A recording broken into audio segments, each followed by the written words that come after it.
Hello everyone. So Ukraine has shared a video playing now showing its latest FP1 and FP2 drone strikes. Now, we usually see these drones hitting Russian air defense systems a lot, but this video here shows the drones targeted power infrastructure, reported as being in both occupied Ukraine and Russia itself, but the strikes which are geolocated show these just being in the Donetsk region, which I'll get to later on. The targets here all seem to be power substations and other energy infrastructure. Now, a bit of a surprise to a degree. Hitting energy infrastructure in occupied Ukraine is a bit of a surprise, as I think that would also affect civilians living in the territories.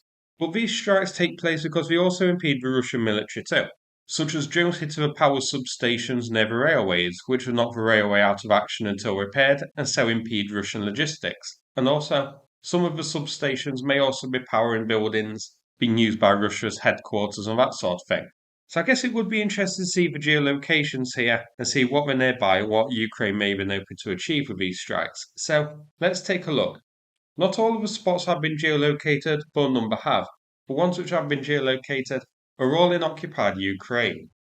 So the first few strikes we see on the video hit in the same place. They're targeting a substation here, which is near a settlement called Kalshaik. And you can see that there's a railroad running through this town and a railway station here.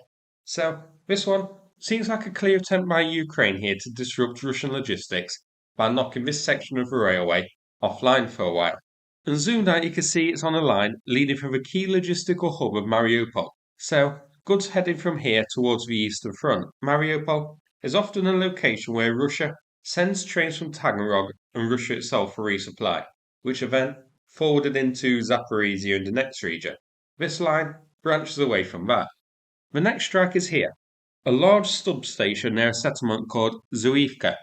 This is east of Donetsk, and now, interestingly, there isn't a train line running through here, so this one isn't disrupting Russia's rail supply.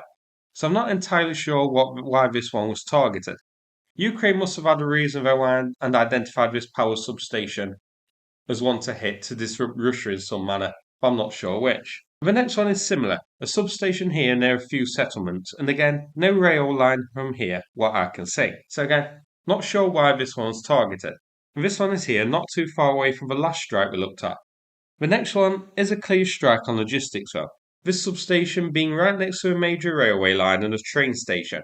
So Ukraine here, again knocking the power off to keep this line down and out of action and to hinder Russian logistics. This you can see is north of the other one targeted along the same line. So Ukraine strikes here, at least two of them, intended to put that railway line out of action for a while. This line in the area shown heads north into the Donetsk. This is a key area at the moment with multiple Russian offensives taking place, which may potentially be resupplied by this railroad route.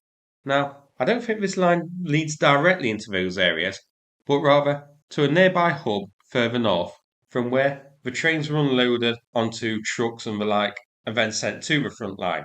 So, disrupting these is an important target for Ukraine. So, that's it for this video. Not much else to discuss here, but I hope you found it interesting. Thanks so much for watching, and take care everyone.